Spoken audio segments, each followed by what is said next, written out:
ذكر وموعظة ونور فيه شفاء للصدور وشفيعنا يوم النشور. Özünün zimindeki vazifesiyle şug'ullanish, zimindeki vazifesini davom qilishdan ilgari Allah subhanahu va taala Ademni bir amaliy tajribaga kirgizdi. Yani iblis tarafidan Adem uçuraydigan azdurush, ziminde uçuraydigan azdurush bo'yicha jannatda bir tajriba o'tkazildi.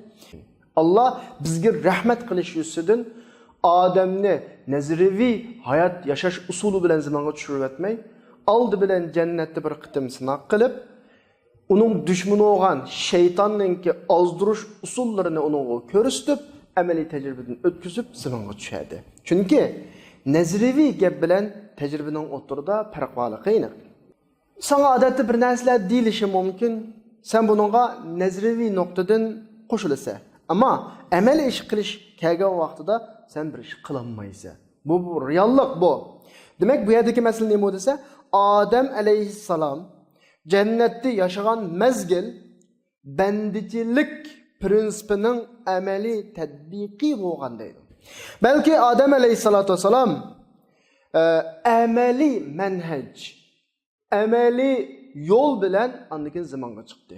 Yani bu amaliy tajribada, bu manhajda Adem aleyhissalom qilg'i duch keldi, qilmog'i duch keldi, mau halolg'i duch keldi, mau harom degan duch keldi, shaytonning ozdurishlari va xato ma'siyatga tushib ketish qatorliq bu ishlarning hammaga duch keldi shu jannatda.